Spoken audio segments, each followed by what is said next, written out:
नए वक्फ कानून के खिलाफ सुप्रीम कोर्ट में दरखास्तों पर सुनवाई शुरू हो गई है। सुनवाई के पहले दिन सुप्रीम कोर्ट ने मरकजी हुकूमत से नए कानून के बारे में कई सख्त सवालात किए। इनमें वक्फ बाई यूजर प्रॉपर्टी के ताल्लुक से भी सवाल शामिल हैं।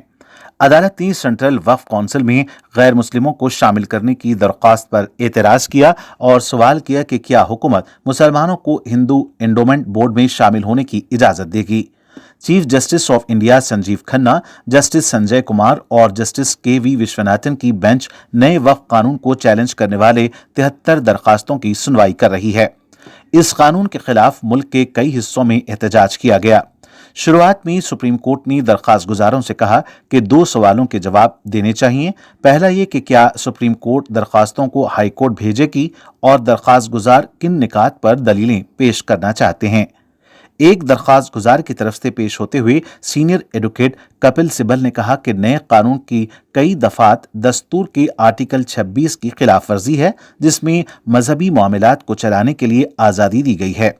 कपिल सिब्बल ने कलेक्टर को इख्तियारात देने वाली दफा पर भी एतराज किया।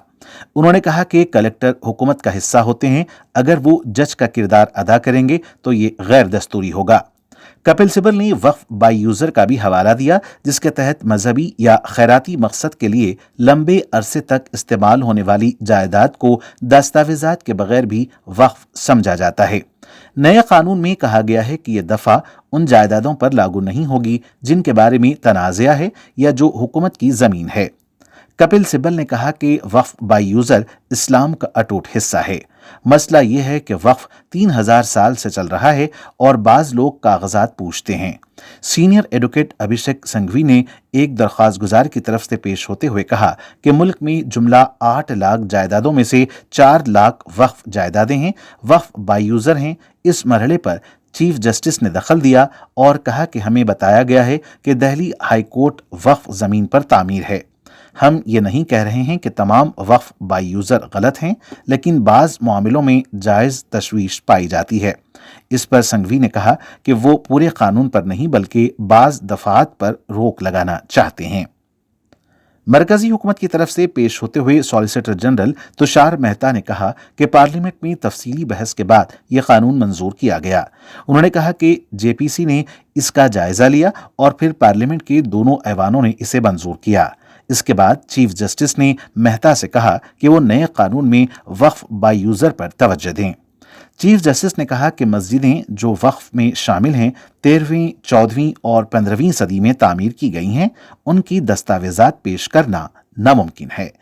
चीफ जस्टिस ने कहा कि यह बात परेशान करने वाली है कि इस नए कानून पर तशद्दुद हो रहा है, जिस पर मेहता ने कहा कि ये लोग समझते हैं कि वो सिस्टम पर दबाव डाल सकते हैं। इस पर कपिल सिब्बल ने जवाब दिया कि यह नहीं मालूम कि कौन दबाव डाल रहा है। चीफ जस्टिस ने यह बात नोट की कि इस कानून में जो पॉजिटिव पॉइंट्स हैं उन्हें नुमायां करना चाहिए। इस मामले पर जुमेरात को फिर सुनवाई होगी।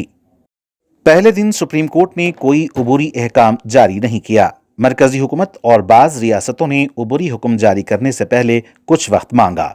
सुप्रीम कोर्ट ने जुमला 3 मामलात उठाए, जिनमें वक्फ बाई यूजर के अलावा वक्फ काउंसिल में गैर मुस्लिमों को शामिल करना और कलेक्टर के इख्तियारात हैं। दरख्वास्त गुजारों में हैदराबाद के रुकन पार्लियामेंट और सदर मजलिस बैरिस्टर असदुद्दीन ओवैसी शामिल हैं। मरकजी हुकूमत ने इस मामले में 8 अप्रैल को कैविट दाखिल की थी। कैविट इस दस्तावेज को कहते हैं जिसका ये मतलब है कि उसकी बात सुने बगैर कोई हुक्म जारी न किया जाए।